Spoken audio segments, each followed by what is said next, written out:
Good morning, all of you. Hope you had a good reach over here and had a good stay. Enjoying the sea stream. Yeah. The 38th Annual General Council meeting. The President of the 38th Annual General Council meeting of the OICOA, Mr. Mahendran. Mr. Deepankar Baradan, the Working President.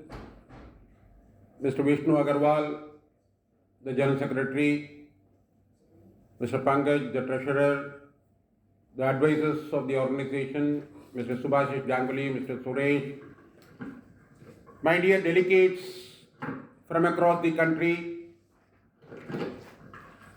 I think barring some 2-3 units, almost all the units are represented here for the 38th Annual General Council meeting being held in Puducherry at the seashores.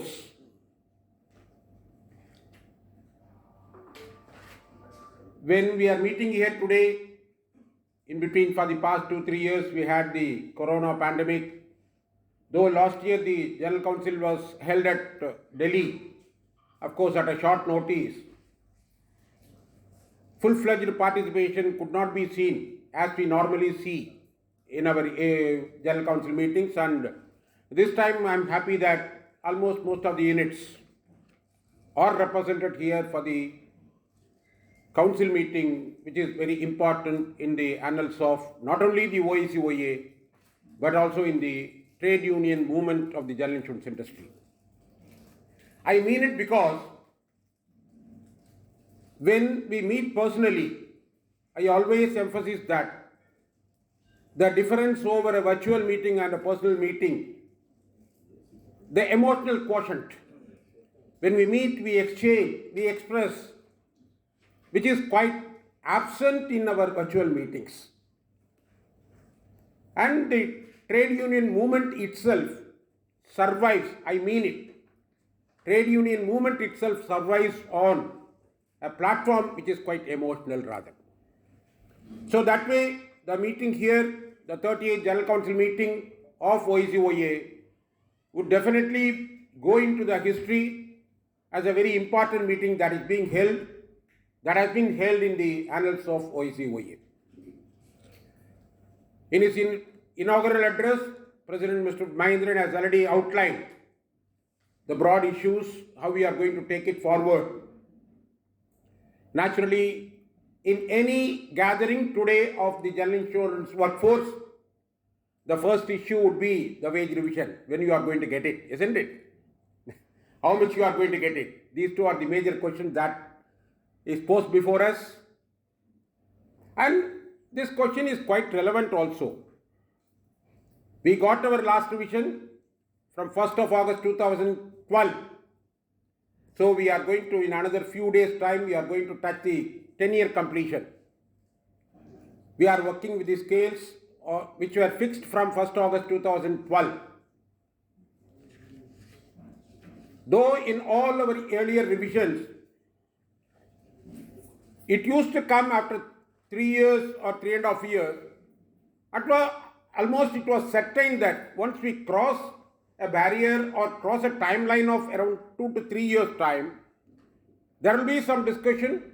The management would call us for a discussion. First round, preliminary round will be there. Then there will be a further rounds and we will reach to a conclusion.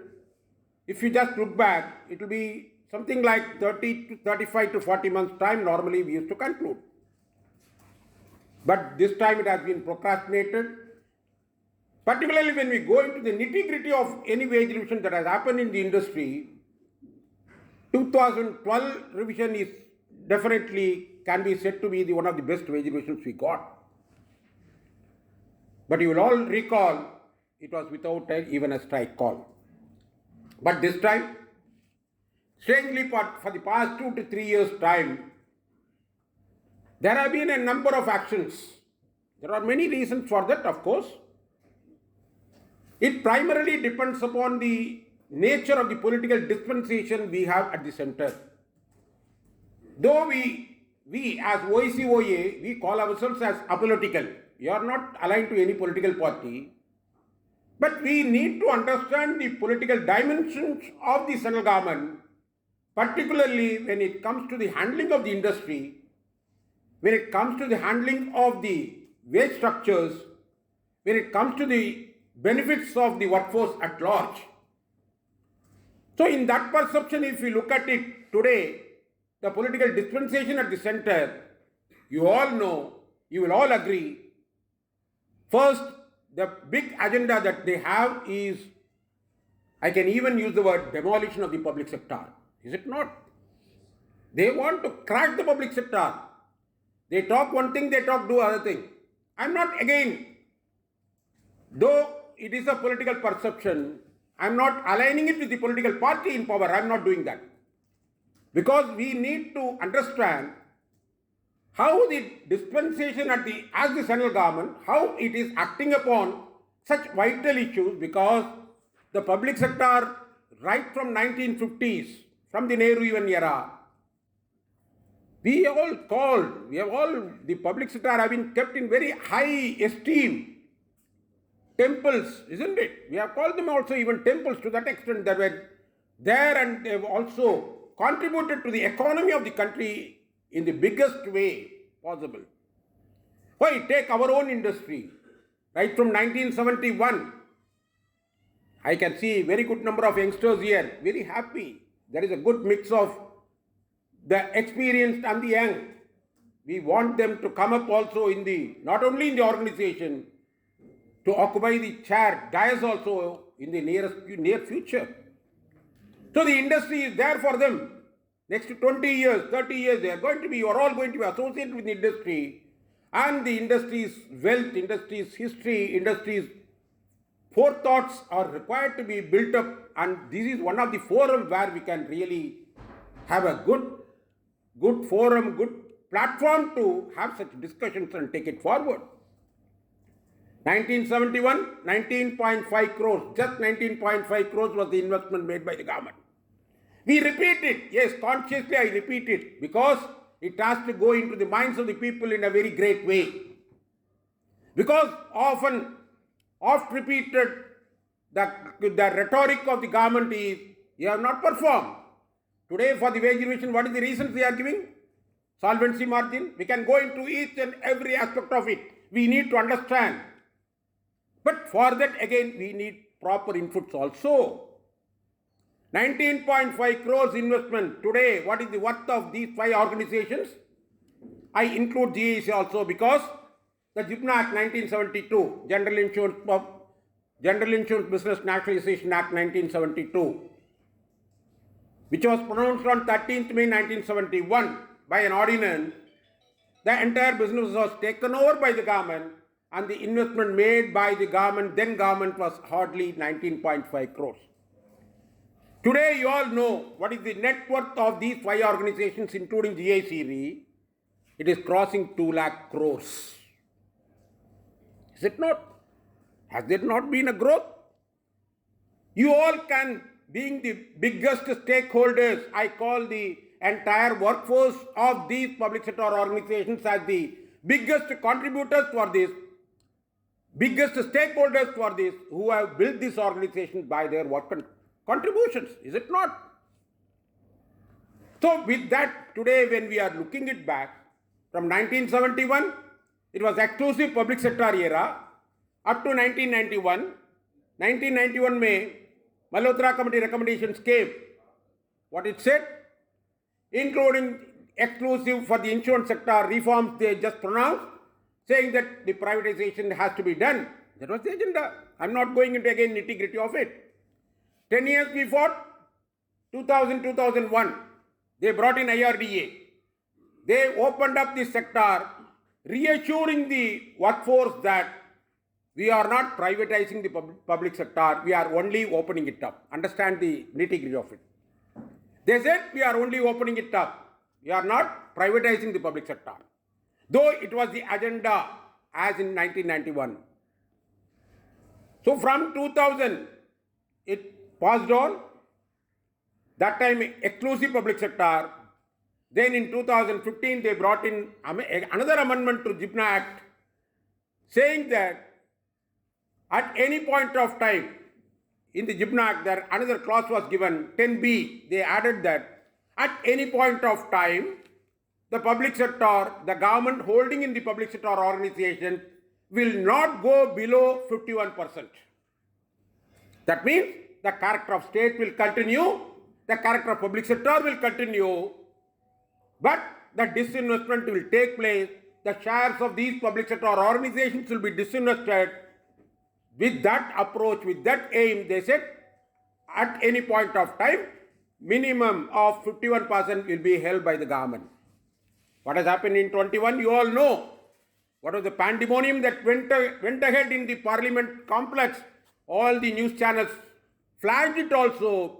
Within not even, I think, 80 seconds, the 2021 amendments to the GIBN Act was passed, saying that this clause of 10B was totally removed, bringing in a provision that it can even go up to 0%. Is it not?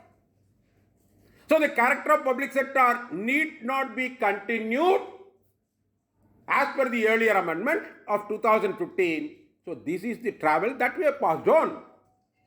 2021 amendment, it said that clause 10B has been removed, and now the government is empowered, lawfully empowered as per the amendment, to go in for disinvestment even to up to 100% of it. This is how we have traveled. Now, we are standing at this point of time. Again, understand that it is only a provision that has been made in the law. It may take long time for implementation, how we are going to react to all these things. Isn't it? There may be so many laws passed, whether all these things have come. The merger proposal was announced in 2017, 2018. Merger 3 companies, mega merger, crores of rupees were spent on the consultants.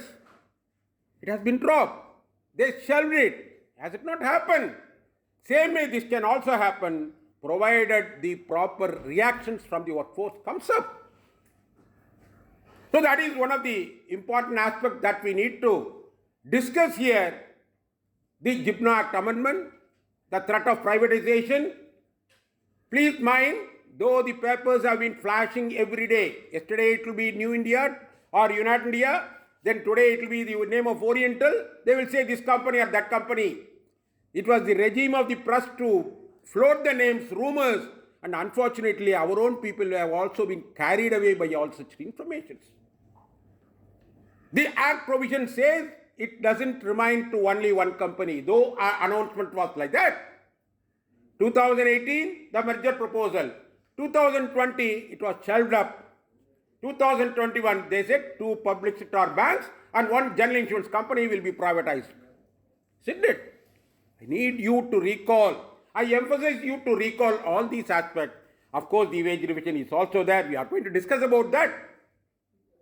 So, with that situation today, going forward, definitely this government may try to push forward all these agenda for the character of public sector, how we are going to sustain. Now they are talking about the performance. All right from 1971 to 2018. What is the accumulation of the dividends paid by these companies to the government? I can give you just a very simple example, because it is quite relevant for our wage revision too. 2012 to 2017. That is relevant period for our wage revision. 4,495 crores have been paid by these companies. I club the GIC re also because the wage revision is taken along. Apart from the 4 companies, the GIC re wage revision is also taken together. So in that way, in that perception, if we really take the dividends paid to the government, in that 5 years, it is 4,400 odd crores. Have we not performed? If we take cumulatively from 1971, please mind it, till 2018, these companies have not sought for any monetary grant from the government. We have not asked for any monetary support. We have settled huge claims, Hudhud claims, Kerala flood claims, Uttarakhand floods. When natural disasters have taken place, crores of claims have been paid. We never sought any fund support from the government, neither from the central government nor from the National Disaster Fund also. We have sustained on our own. That has been the history. People need to understand, people need to reaffirm that is the situation in which we have traveled so far. We have paid dividends, crores and crores, cumulatively you can take. That was one major aspect that we need to understand. Secondly, what has happened post 2018, in the last 3-4 years, why suddenly such as, in fact in 2009, 2010, when the earlier wage revision was also there were certain hiccups. The general insurance industry was facing some turmoil. 2008, there was a global breakdown of economy. But we got some insulation. We sustained it. Now 2018-19, when we just look back in the 3 to 4 years time, pandemic was there. When we look into the exclusive things that has happened for the general insurance sector, the provisioning norms, IRDA provisioning norms, the day-to-day updated the liability provisioning, there were a lot of changes in the provisioning norm. 2017-18, the MASP came, wherein the private sector were given all freedom. Or we can even say that it was a promoter, the IRDA functioned as a promoter for the private sector, whereas it was a disaster for the public sector, wherein I remember even New India suffered the negative growth in OD premium, motor OD premium. At one point of time, even New India suffered a negative premium, which was supposed to be the breadwinner, which was supposed to be the cash flow for the organization, that motor business for the past 2 to 3 years time. Despite so many interventions, in structured meetings, we took it up with corporate managements. At comfort level, the matter was taken up. So that was a major dent in our motor premium, which has created a problem for our premium procuration in the past 3-4 years' time. Closely following that is the corona. The country itself faced 23% degrowth. We are closely associated with the economy of this country. When the country faced 23% degrowth, how the industry can go in a very big way for a growth? How it can happen? There were lockdowns. The industry did not function. There was no transactions. We are closely connected with the economy. Then how the exclusively public sector can alone grow in such a situation? Yes, we did grow. Where? In health premiums we did grow. What was the disaster followed that? That is another point of view. We grown only on that, and simultaneously the claim ratios, especially on the health claims, how we paid, how much we paid. I am not going to the exact statistics of it. You all very well aware of it. Simultaneous with that is the announcement of the merger proposal. The merger proposal again 2 years. I remember. I repeat it again.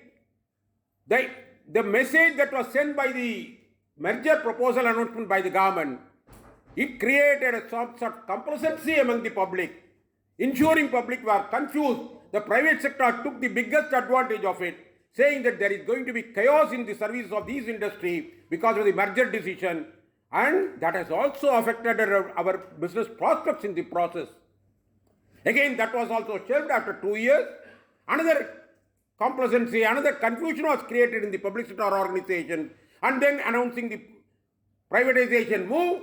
Why I recall all these things, please remember, my dear friends, how the challenges of these public sector organizations have been in the past 3 to 4 years, which has contributed in a big way for all our proposals. I just ask you all, you have all been serving the organization. Has there been any significant drop in your output, in your table? No. Can any of the workforce, you just ask them. Today it is 48,000. 2 years back it was 52,000. 8 years back it was 68,000. I mean all the entire workforce, the numbers of the workforce of all the 4 public sector institutions together. The workforce, there is a depletion. Very great depletion is taking place. Isn't it? In the past 2 years' time, if we can just take out the statistics, each and every company has shelled down more than 10,000 people. With no new fresh bloods coming into the organization, on one hand. There is a challenge from the market in such a big way. So all these things have clubbed together. These 3-4 years time, in the past 3-4 years time was a testing time for the public sector, wherein we had certain difficulties. Again, then also the government did not come to the rescue in the proper manner that was desirable. Some people say they are the owners. I slightly differ from them. I call them only custodians because they are not the owners. This is the public asset. They are the custodians of it. They need to handle it properly. Whether such a thing has been drawn up. Why I mentioned that, whether there is a change in your workload or work output from your table, whether there has been a drop in the output, by and large, the workload has only gone up, in fact, whereas at the corporate level, the decisions taken, the governmental level, all these decisions, as I was mentioning, the merger, shelving of the merger proposal, then creating the phobia of privatization, putting one name or the other. In public domain, all these informations have been going on, and the private sector practically, I use the word consciously, looted the business in the market. The public sector have been put in a very, very great disadvantage in the past 3 to 4 years' time.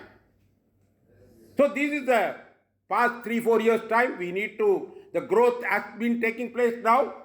We need to again go into the nitty-gritty, what Mr. Mahendran has mentioned about the health portfolio. Now I am just seeing that very closely. National is continuously doing a degrowth. We had an opportunity to interact with Mr. Suchita Gupta, Madam Suchita Gupta at Bangalore. I was asking why there is a degrowth. She was telling that yes, we are consciously avoiding the loss-making business. So we don't mind. We were meeting our DGM in Chennai, Bangalore also last week. We are telling yes, where there is a continuously loss-making portfolio, try to avoid it. There is one business, big business, they say, 200 crores every year. The outgo is 230 crores. They said it is a mathematics. You know the mathematics. Sorry, you please tell me. 200 crores, you take the interest rate as 8%, we get 7%, you can see the balance sheet. We take it as 8%, 16 crores is the interest investment income we may get, 216 crores. The loss is 230 crores. So what is the equation there? Continuously for the past 5 years, from that client, the company has suffered a loss of 170 crores. Whether that is a business that we need to do, continue.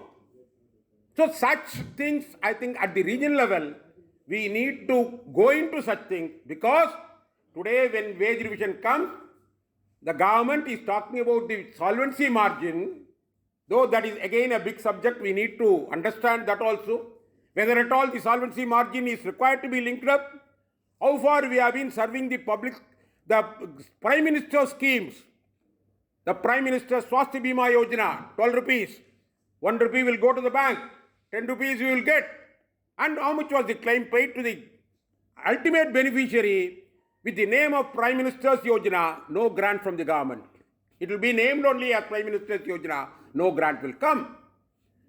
So, the Fasal Bima Yojana and all other schemes, all in the name of the government scheme, yes, we need to serve the economically backward sections of the society. We are proud about it, but at the same time, when the government doesn't want to support such schemes, only in the name only they want to do that, and asking us to face the challenges of it, and again calling us non-performers, we cannot accept all that. How we can accept, isn't it? So these are the larger issues at the macro level, need to be discussed. Wage revision, yes. These are all in a way connected with the wage revision too. As I was mentioning, the solvency margin, when continuously the loss-making business is being underwritten by the region's office, the regional units also need to, of course, I've seen 1 or 2 Hyderabad and other units reacting to that at the regional level. We need not keep ourselves aloof from that. We should not be keeping ourselves aloof from that. We need to be proactive in interacting or intervening with the local management also, pointing it out that when today for our wage revision, the government is talking about solvency margin, and for such low solvency margin, one of the causes is this also. So we need to protest and we need to oppose such moves which may result in the losses also. So this solvency is one part of it. We can also discuss at length when 2016, when the central government 7th pay commission was given, so many people raised it. There was a substantial increase was given. When we are talking about solvency margin for our organizations, say for example in the ministry they have a department, Ministry of Women and Family, Children Welfare, isn't it? Whether any revenue is generated from them, from the department, or say RBI. RBI was given a substantial increase. Whether they make profit in their operations, they are a regulatory body. They are not the profit-making organization. How is such a big rise was given for them? Why is such a stipulation is being thrust upon only the general insurance sector? Today, almost we have been practically sidelined. If you just look at the financial sector, spectrum of financial sector, the banking have been given, LIC have been given, and the general insurance sector have been totally kept aloof, and that should create more of anger, more of anguish, more of reaction from our side. Very rightly, the 15th strike was one of the important strike actions in the current stream of activities. The entire workforce, by and large, we could just see, of course, there have been some pulling back of the legs that was there, but still, by and large, the spirits that we could see from across the country was very good, and that has created tremors in the minds of the ministry also, and I am sure that in the shortest possible time, we may be able to clinch that issue. Yeah, our target is LIC, parity with LIC, not with banks. We are not asking for banks. We are not asking for financial sector parity. Please understand that there is a big difference between the pay scales of banking sector and the LIC. Let us be clear about it. If at all you have any doubt, you can come and speak also. We will be able to clarify that. So, very specifically, we are making the demand precisely. The demand is precisely for the parity with LIC. That should be taken forward, and we should be able to clinch upon that. But the struggles, it goes to be a very long-drawn struggle to protect the industry in going forward. In the public sector, we need to be very shrewd enough to ensure that the organizations continue in public sector. Last year, 2021 budget May, one general insurance company will be privatized. This year, 2022, it was no talk about it. Let us hope that we are able to put them back, but with only sustained struggle can bring in such a movement. The primary focus on wage revision, the NPS pension scheme, so many other organizations are now shifting over from new pension scheme to old pension scheme. Very precisely, old pension scheme, the benefit is, contribution is also defined, benefit is defined. In new pension scheme, the contribution is defined, benefit is not defined. The Sensex, you would all know, from 60,000 it went up to 60,000, dropped to 50,000, 52,000 now. If somebody was to retire with NPS benefit, what would have been the corpus, how much you would have got now? So that is the instability that would get created by the NPS contributions. So there is a need for a standardized pension scheme. The 1995 pension scheme is already there. I need not go into the struggles that we launched from 1990 to 95. More than 10 lakh financial sector employees, the banking, LIC and general insurance, put together it was fought from 1990 to 95 when we got the 1995 pension scheme.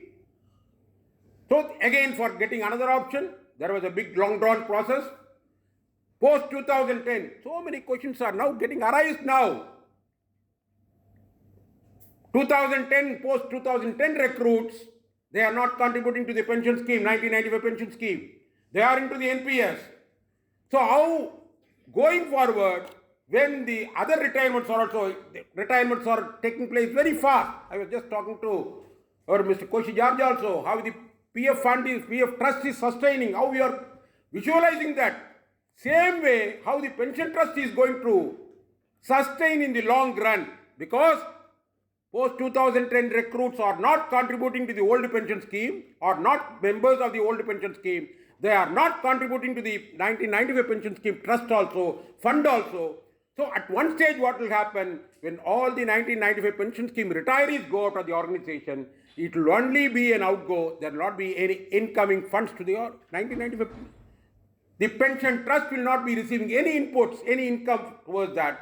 So the sustaining fund may be a challenge. Then also, it is in the long run that for sustaining that 1995 pension scheme, necessarily the NPS optees, NPS subscribers need to be shifted to the 1995 pension scheme. That paradigm shift would be a compulsion rather in the later period, but towards that end now, we need to sustain, we need to get the wage revision, we need to sustain the benefit, we need to work against these moves of privatization, we need to secure this NPS to be converted to 1995 pension scheme. This is a big agenda that we are having it before us. So all these nitty-gritty issues, these are all at the corporate level, the company level, these issues are there. When we come to the company level, how the company is functioning, you all know. How the general insurance industry, recently you would have got to know that New India CMD, Madhulika Bhaskar, she was given one more order to discharge the functions of CMD. They are not able to give the regular orders because there is a court stay. The BBB was there, you all know. They were appointing GM's directors. 2018, 19, 20, it was challenged by one of the general managers, Mr. Ravi. It was struck down by the Delhi High Court. So the general managers who were appointed as directors, they were divested of the post of directorship. They are remaining as the general managers, and now the next challenge has come for the chairman's position also. Again, I mean it in the context that the ministry is totally uncertain of the process. Please understand. They call themselves what I mean. They have to protect this industry. They are totally unaware of the process. Not only that, today the CMD's positions have become a challenge now. One of the general managers have challenged it in Delhi High Court. With that, a new form has come up, Financial Services Institution Bureau. Instead of BBB, that did not have powers to appoint such GM directors. So they have been now changed to the new paradigm. The shift has come to new formation known as FSIB. So they are going to be appointing the CMDs. So what is going to be the position of our own 3 CMDs, including Mr. Anjan Dey heading the Oriental? But in the process, what I feel, I approach is, whether it is general manager or DGMs or CMDs, when their position is not stable, how they are going to contribute in a real sense for the organization? Is it not? The government, whether they are trying to create an instability in the organizations. So this is also part of our challenge as an association to ensure that the proper drive, proper people are posted at the head office, proper persons are being at the helm of affairs to ensure that. Prior to that, what has happened? Madam Rajeshwari came. She was here for a few months. She got an assignment in IRDA. She went out there. Isn't it? Like that. So the instability, is it not? Is it not creating an instability as number one? Today, what is being driven by the CMD, current CMD? When he visits, I am just hearing the reports. He is talking about his tenure in New India. He is talking about tenure. What is in store for this organization to give? What is the challenge for Oriental to be taken in forward? Whether that message is coming out from CMD, I rarely hear on that. So this also is an issue for us to take it forward. Apart from that, of course, when we talk about the organization, the promotional process, promotional posting, definitely the organization is seized of such matters. At the regional level, you need to play a role. At the corporate level, of course, the central committee will be doing their best possible issues, because other than that, if you look at the organizational angle, whether in terms of our seamless process, whether we are able to take the IT platform, how we are moved forward. One more important issue now we have to see is the intervention of the ministry in each and every aspect of our functioning. In the name of new KPI, what they did? They are setting targets for closure of offices. Is it not? 400 branches you close. What is the norm? What is the calculation? How that number was arrived? Whether there was a discussion with the stakeholders? No, nothing. What is the reason? So these, when we are more focused on wage revision, these issues go to the back burner, but we cannot but concentrate on these things also. How the ministry can dictate all these things. Even IRDA comes to fix the target now. You would have seen that in papers. The premium target, they have a very big launch. A task, they are just preparing it. Whether practically it is happening or not. But this issue, the target of the closure of branches, yes, sometimes as an association, we need not continue on the dogma. We have a dogma, isn't it? The closure should not happen. Yes, it is true. But when there is no recruitment taking place, there is a need for consolidation also. Sometimes we may have to think out of box. But ultimately, that should be helpful to the organization. That should be helpful to the workforce also here. Say for example, now I am just seeing it in Hubli. Most of the officers, like that it is in many of the regional cities like that. But very significantly, that there is no regional chief has not been posted. Chief regional manager is not there. The Bangalore DGM is given additional charge. And 3 RMs are there. When scale 5, scale 6 are there, whether they have been feeling themselves responsible to respond to the people, that division or branching charges when they are forwarding the codes, approval is become a night dream. That is happening today. So these are also the challenges within the organization. At the regional level, we need to harness, we need to get the transfers. With no recruitment taking place, the transfers have become a very rare commodity. That has become another challenge. So this sort of a complex issue that we are facing today, we need to take forward with all these challenges. This 2-day meet, today and tomorrow, we will have to discuss upon all these issues, deliberate upon and take this organization forward. And for all these things, what is required? The movement. The movement is big and movement has to be sustained. The OICOA rightfully thought of an young officers conclave at Hyderabad. We had one. Another one we had at Bhubaneswar. For North Zone, West Zone, it was a pending. Then in between Corona came, we could not meet. But this conference, I suggest to the leadership here that we need to revive the confidence that has to be created among the young officers. We need to give them the confidence that yes, Oriental can sustain, will sustain, and simultaneously contribute to the association, which is the force which can really work towards taking up these organizations forward. You can definitely dream of your promotions. Yes, we are happy. The promotions have come. There may be certain conflicts. When the NPS comes, we are not looking at it as a sectarian demand. What we see, the NPS may be affecting 30 or 40% of the workforce. But we project it as the demand of the 100% of the officers or 100% of the workforce. The family pension, making it uniform, 30% rate, it is a demand. It may be affecting only 10% of the workforce who die and after the deceased getting the family pension. But that becomes the focus of our demand, making it an 100% supported, supplemented by the entire workforce, isn't it? We are not looking at it as a sectarian demand. That way, all these issues, we need to look at the broadest angle. And the organization, this organization, the mighty organization, the OICOA, has to be strengthened better. And for this, we need to again revive our young officers conclave. I am very happy that many young faces are here. I am also happy that Hyderabad and Pune are even represented by women delegates, secretaries, in fact, regional secretaries. The more motivation that we need to organize, we need to galvanize, and that should be the message of this conference too. And with these words, I come to my reference. Thank you.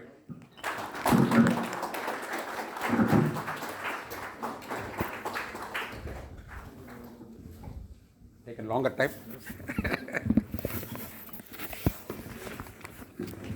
You always make our work easy. Just I will give you a message from the other.